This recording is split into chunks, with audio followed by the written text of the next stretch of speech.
When I tell a retiree that they'll likely spend less later in retirement than they do now, they usually laugh at me, but when I show them this data, the laughing stops. So JP Morgan, they did an analysis with 5 million real people using anonymized data that they gathered through their consumer arm, Chase.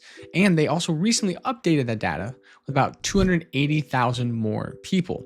I lecture at a Big Ten university and I own a wealth management firm, so the data I share today is important for me because I use it with real people to help plan for their future. If you find anything in this video useful, please like and subscribe. The primary takeaways from this giant study that JP Morgan did comes down to three things, and I'll cover those: the spending smile, the spending surge, and volatile spending.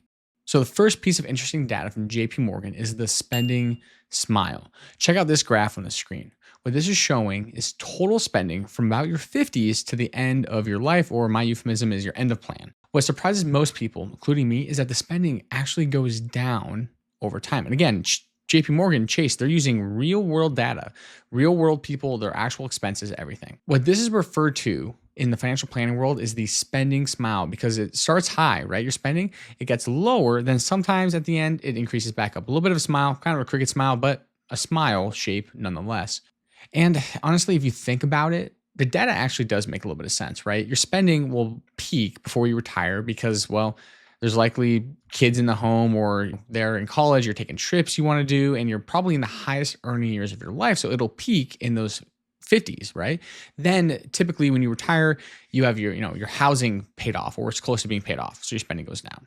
Your kids are gone, spending goes down. They are probably financially independent at that point. So spending continues to go down. So now you have fewer financial demands despite even having more time. Additionally, there's only so many years that you have where you can go do those expensive, fun activities that you desire. As you hit your mid 70s, a couple of days of walking through the crowded, hot, sweaty streets of Rome is just not near as appealing as it maybe would have been when you were in your 60s. Now, if you look back at the chart, pay close attention to the bottom of the graph. These are your healthcare expenses. You can see this increase relative to the other categories, and this is for good reason. Healthcare costs have grown much faster than general inflation. The study by JP Morgan says that people should aim for a 6% healthcare inflation rate. Additionally, an estimate for Medicare-related expenses that the study gave is about $6,860 per person per year, or $13,720 per couple. But as you know, medical issues and spending, it's not consistent throughout your life. You may have some years where it's higher, some years where it's lower, but this is a good estimate if you are in the planning process, because even if you're in your 60s, there are still a lot more years that you have ahead of you where you're on Medicare. What's not shown in the chart is the variability of needing long-term care at the end of your life. JP Morgan says that 3/4 of women and 2/3 of men aged 65 and older are projected to need some form of long-term care in their lifetime. It's really tough, though, to gauge what you'll spend on this. If you don't have enough assets, Medicaid will help, but each state is different. JP Morgan found that a quarter of people spend less than $30,000 in total on long-term care, and slightly less than 1/3 spend more than $300,000 in total. But as you can imagine, the higher your net worth is, the more likely you are to spend a lot more on long-term care. But back to the main point, your spending actually doesn't increase as you age, but it can go down. When I'm planning someone's retirement, I will still plan on their spending to not decrease, but to stay flat and increase by inflation, except for at the end of life when healthcare expenses may rise. This way, we stay conservative in our estimates. Most would rather be surprised on the upside, being that you're not spending as much, than the downside, which is you have to actually spend more than you initially planned. All right, here's the second interesting thing that JP Morgan found. They call it the spending surge. What they found is that households who are not fully retired, meaning someone is working at least part-time, or only one person is retired, these households tended to have a surge in spending in the first few years of retirement. But it does get more interesting. They found that the spending surge was absent if a household pre-retirement income was greater than $150,000. The lower your pre-retirement income, the more this spending surge was evident. So here's a chart showing just that.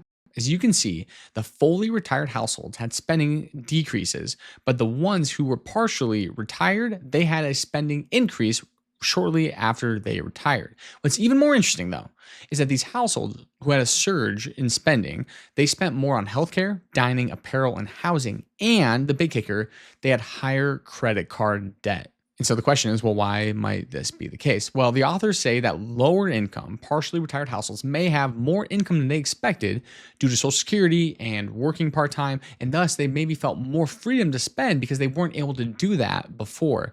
But unfortunately, as the data showed, this likely wasn't the wise move given that those same households saw an increase in credit card debt. So, depending on your situation, you may want to consider watching your spending more closely if you partially retire and to not get sucked into spending some of that extra money. This last category is important for the individual. Do you remember that chart I showed at the beginning about spending and how it decreased over time? It looks really nice and consistent, nice and smoothed out, right? But if you have your thinking cap on, you may recognize that's not exactly how life works for the individual. Over time, yes, and with large numbers, spending may decrease and look smooth, but each year can be different. Some years you have more expenses due to miscellaneous things, and some years not.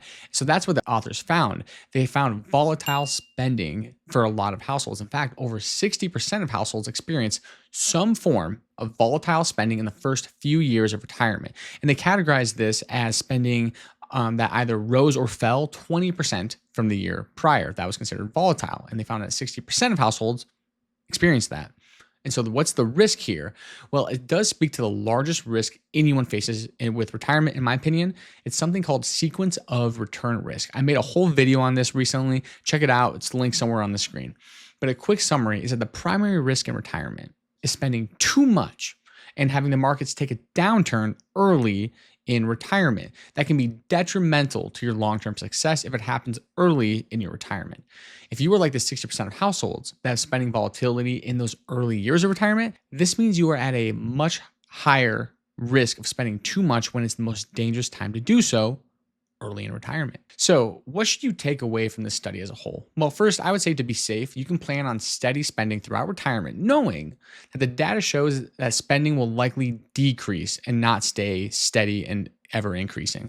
This helps you stay conservative in your estimates. Second, you should be aware of spending too much early in retirement if you are partially retired and you see more income than you're used to. You may be tempted to spend on things that are luxury items or things that you would otherwise normally would not have. The danger then is that you go into a little bit of debt because of it. And third, you do want to be mindful of the volatile spending that can happen at the beginning of retirement, which is the most dangerous time for this, as it may impact your long-term success with the whole concept of sequence of return risk. If you want to see this study, I'll put a link in the description below. If you or someone you know wants a helpful guide through the treacherous waters known as retirement planning, and they also want to minimize taxes and maximize retirement, feel free to reach out via the link in the description below. Godspeed and happy planning.